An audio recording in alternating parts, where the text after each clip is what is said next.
Speaking of sitting on top of, I don't know what is sitting on top of Merc's head.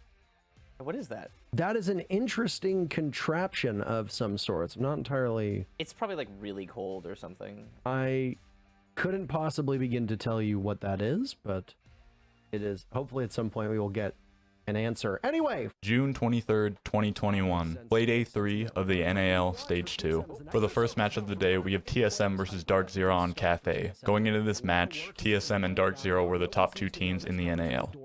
Up until this point, we had not seen Cathay played, and it was the last map to not have been played. So only 9 games in, we've now seen every map played in this stage of the NAL at least once. A lot like TSM's previous game against Beast Coast, there isn't a ton to say about this game because TSM took down Dark Zero 7-0. Absolute destruction. TSM gets the opening kill in 3 different rounds with C4s on opponents outside the building, 1 through New Hatch and 2 on White Window. The second one on White Window actually ended up getting a double kill. These go down in rounds 1, 3, and 6. TSM gets 6 of the 7 opening kills in this game. In round 2, NJR nearly clutches a post-plant 1v3 with Flores. In round 4, we see 12 X-Gyros used on the soft garage walls, with some of them being shot out. In the same round, we see Merc spawn peeking ticket window with no joy, and later in that round, DZ rushes into sight, but is unsuccessful in the end. In round 6, we see a full top-down view of TSM's prep phase setup, which is just amazing to watch. And in round 7, we see Eclipse playing Ella Shotgun in Cigar Shop with a shield in front of him and a castle barricade at his back. And of course, at the end of the day, none of Dark Zero's efforts were successful as they did not take a round. At the end of this playday, TSM takes guaranteed first place and has now played back-to-back 7-0 maps. Chala has only died 5 times in 3 maps through 24 rounds. TSM doesn't actually play the next playday, so technically, Chala will have died 5 times over the course of 4 playdays, with of course them not playing one of those playdays. TSM currently looks perhaps unstoppable. To start things off, but here we go. Pambazoo already in code check, fast into the building, wasting no time, and he's got good control, but Chala will shut him down as Pambazoo tries to use his control for more. NJR's inside as well. Pistol out though, and Pojo will shut him down. It's a 3-on-3, but the back and forth will continue. The vertical control coming in big for TSM. This rush strat for DZ has not worked out as they'd hope. BC now in the 1 versus 2, but he's got 2 minutes to work with, so he's not feeling any type of constraint. He'll move upstairs knowing that Bolo was able to get a pick from above earlier in the round, and it's worth noting that Chala has finally died. You look at everybody that's currently playing in the NA League. If there's anybody that I would want in this situation right now, it comes down to 3 men. Chala, Bosco, and BC. Now, obviously, BC is in the server at the moment. And he's playing on an operator with lots of utility. Now, I would say that, but BC's already expended all of it. He used it to open up some of the walls, and now he'll go hunting for these kills because he has nothing else to his name. That also includes a lack of intel. Briefly spotting the head of Merc, who didn't need to peek again. Wait for it, let him come to you, but Merc decides to go for it, leaving Bolo and BC in a 1v1 showdown that Bolo comes out on top of. But I thought surely it would be fleeting. Oh my, he got away with it again, Parker! G players on to DG. First contact is hot and cold inside the lobby. Shuttle walks away from that one with the W. Rampy takes down DP Fire. Bolts has been dropped as well. So everybody's getting in on these engagements, but Rampy's the one that's coming out ahead. Retro secures Fultz, putting us back to a 3v3. Bosco peeking over through the hatch. DG have a very limited time to work with, so they'll have to drop and go for it. Objective play is in their hands, and oh no! Bosco on the ground is just better than them, so he'll play keep away for now. Diffuser getting planted. He's got 1 to get. There he goes down. Bosco in a 1v1. Can he stop Retro? He sees him. Yes, he can, and he'll get both those kills for good measure, and the diffuser to boot. In Game 2, Disrupt Gaming took on Space Station Gaming on Chalet. No Thatcher ban in this game. Instead, we saw a Flores and a Jackal ban. This wasn't quite as dominant a game as the previous one was, but still, Space Station took Disrupt to task, 7-2. In round 2, we see Retro playing Smoke in the bathtub. He ends up getting naded by Hot and Cold, and maybe it's just a result of Space Station's team play, but at the moment, Hot and Cold is looking like one of the greatest grenade users of all time. Disrupt burns their timeout after going down 0-2. This is the second time when they've called for their timeout in a seemingly strange position. Teams normally wait until they've lost 3 rounds in a row, or at least 3 rounds have passed in the game before calling their timeout.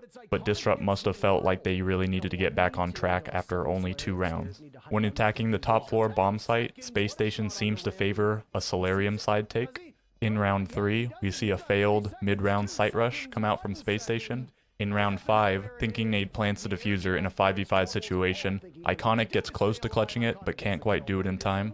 Disrupt cycle through sites 3 at a time as though they were winning them. However, they only actually won 2 rounds on defense. In round 7, we see a slow attack from Disrupt, with the opening kill coming with less than 30 seconds remaining. Disrupt almost win the round, but Bosco clutches it out. In round 8, we see Fultz play Alibi. This is Alibi's first play in this stage of the NAL. In round 9, Space Station opts to defend Basement. This is the first time we've seen anyone attempt to defend Basement in this stage of the NAL. They end up winning it with a big clutch by Thinking Nade, who kills the planter with 0 seconds left on the clock, while he has almost no health and he's being shot at. Space Station won 6 of the 9 opening duels in this game, Hot and Cold winning 3 of them. This was an impressive showing by Space Station, and they look to be maybe one of the only teams that can challenge TSM. Therma going off. Now it's 25 seconds in this 5 versus 4. They need to get past the shield, but they're going to have trouble as down goes Retro. The ADSs might be able to protect the shield, but not the walk-up from Iconic, who wins his heads-up fight. Disrupt now have the position that they need to plant the diffuser, but they don't have the diffuser, and time is dwindling. An aggressive push-up from Thinking Nade will net no success. He'll go for another peek. This time it works out great. There's the cover, and it's off the diffuser plant with 0 seconds on the clock. There it is. The old bait and switch that was. That was really funny. TSM showing how it's done. Unfortunately for Beast Coast, not so well. And I mean, we get to see it. Level. That cardiac sensor, that nitro cell, more than likely going to come in handy here in a couple of seconds. But as we get more of an upkeep as to what's happening on white, it's 2 big kills here for Beast Coast as they're trying to power their way onto site. Loading, still holding things down inside of mining. Actually has case control right outside that window, not aware of the positioning though of the 2 Beast Coast members on red. Very low time here now, and it seems like they've gotten the read as to where the plant is going down. Nitro cell out. Can it get it done? It can! Nyx does it! Game 3 also ended in a 7-2 scoreline as Mirage defeated Beast Coast on Cafe. This game had a lot of very exciting rounds and was really just a heartbreaker for Beast Coast in most of those rounds. In 3 different instances, it seemed like they were going to take the win, but either they were unsuccessful in stopping their opponents from disabling the diffuser, or they couldn't manage to get the diffuser down in time. In round 1 of the game, Mirage chose to defend Mining and Fireplace, which is the first time it has been defended in Stage 2 of the NAL. Nyx ends up C4ing the person who's planting the diffuser at the end of the round, resulting in a 1v4 clutch for Mirage. In this game, it seems like there's a lot of 6-picking shenanigans and picking IQ in general. This could have been a result of Nyx's play on Pulse, but it also could have been just a countermeasure against operators like Kaid and Valkyrie. It's hard to say for sure. Mirage plays all 4 different defensive sites in the first 4 rounds of this game. In round 4, Biologic tries to deny a defuse from the floor below with IQ, but he fails to do so. And in round 5, Loading clutches a 1v3 by first getting a kill and then denying the plant at 0 seconds left on the clock with his yokai drone. And then finally in round 7, we see a very nice 1v1 go down between Biologic and Dream, which Biologic ends up winning in the end. Mirage won 8 of the 9 opening duels in this game, so it's not terribly surprising that Mirage was able to win the game in such dominant fashion, although there were a lot of rounds when it seemed like Beast Coast probably should have taken the round. Going down to a 5v4 once again now. Beast Coast having to walk right into the jaws of the beast with not a whole lot to support them. A 1-for-1 exchange is not terrible, but with no time left, Benji trying to dodge more nades finally goes down. Dream also falls, so Beast Coast might have a horse in this race as of yet. Loading with the spray to try to take down another player, but Rudy gets the better of them instead.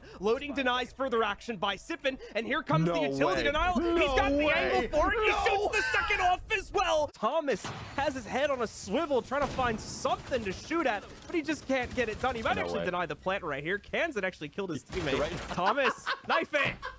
Thomas, kill him, please! No! Sonics dice him up and slice him straight out of the map. Drip, the only one that survives for XSET, and it's not going to be too long before his main rival, Super, takes him down from pipes. In the final map of the day, the Sonics took on XSET on Consulate. This was actually a pretty hilarious game, and the Sonics end up taking it 7-3. At the end of round 1, Stokes calls Drip and Super main rivals, which might be appropriate if you've ever watched either of their Twitch streams. In round 3, Drip plants the diffuser in the basement without the Sonics knowing, and XSET end up winning the round. XSET won every opening duel on their attacking half, but still only went 4-2 on that half. The attackers actually win 9 of the 10 opening duels, and the Sonics go 3-7 on entry, but win the game 7-3, interestingly. In round 5, we see Grixer get the final kill of the round onto Drip with a pistol. In round 6, Stokes mentions how XSET took over a minute and 9 of their drones to clear out admin and kill Yeti, which was an interesting point. If you'd just been watching the round, you might have thought that XSET was doing very well, but to have lost 9 of your drones in the first minute of the round is pretty devastating. In round 7, we see Thomas play Ella in B1. It's not terribly strange, but you do usually see a Wamai or a Jaeger playing this position. Ella is coming into favor a little bit, it seems, perhaps after the barrel attachment adjustments. In round 8, Thomas is right up against Super, who's planting in smoke, but he can't manage to kill him. And then in round 10, just before the game ends, we see Kansan down himself with his Zofia explosive round, trying to, I suppose, grief his opponent. All 3 of XSET's round wins came on the Teller's Archives objective, whether they were attacking or defending. And then a few notes just for the day in general. On any given day of NAL, they can play between 28 and 60 rounds. Only 35 rounds were played today. And I suppose every team that won was probably the team that was predicted to win.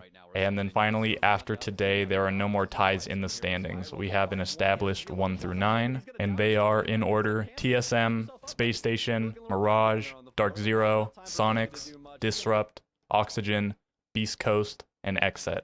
And do keep in mind, some of these teams have had a bye and some haven't, so that does affect their effective standings, but still, that is the current standings based on the amount of points that teams have. We're pretty loud and rowdy at times, so people don't really like that. Some people do. It is what it is. Shout out to Sonic. Shout out to the new sponsors. Looking good out here. You can kind of see that one, but wait, Yeti, can we get a flex for a moment before you go away? That's all you there we go. Yeti, congrats on the win. I love seeing you win, man, and I wish the best for you tomorrow. And hopefully we can have the same talk, same time tomorrow. Okay? Yes, sir. Same place, same time. I'll be here. It's like how long your break feels when you're at 9 to 5. You know what I mean? It's like you're off for like 15 seconds. Like, well, back to work. Got to push the gridiron. Anyways.